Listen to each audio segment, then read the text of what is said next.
Hello everyone, আসসালামু আলাইকুম। আশা করি সবাই ভালো আছেন। আজকে হুট করেই একটু সুপি নুডলস খেতে ইচ্ছে হলো, তো আমি ঘরে থাকা উপকরণ দিয়েই বানিয়ে ফেলেছিলাম আজকে সুপি নুডলস। তো আমি আজকে নুডলস বানানোর জন্য প্রথমে 2 প্যাকেট নুডলস নিয়েছিলাম।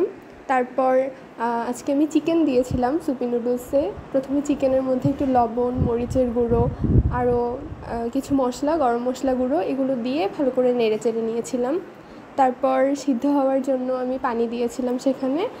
তো আপনারা চাইলে চিকেনের বদলে কিন্তু চিংড়ি মাছও ইউজ করতে পারেন, কিন্তু আমার কাছে যেহেতু চিকেনটা ছিল এই জন্য আমি চিকেন দিয়েই করেছি আজকে। তারপর সেখানে আমি গোটা মরিচ দিয়েছিলাম। তারপর সেগুলো ভালো করে একসাথে মিক্সড করে সিদ্ধ করার জন্য পানি দিয়েছিলাম। তারপর যখন একটু বলক উঠেছিল তখন সেখানে আমি নুডলসটা দিয়ে দেই।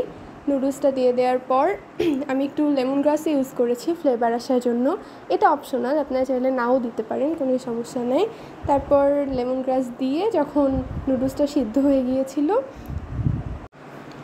তখন আমি পানির মধ্যে একটু কর্নফ্লাওয়ার গুলিয়ে নিয়েছিলাম। তারপর সুপি নুডলসে ওখানে দিয়ে দিই। কর্নফ্লাওয়ারটা কিন্তু অবশ্যই দিতে হবে, কারণ এটা হচ্ছে স্যুপের থিকনেসটা ঠিক রাখবে।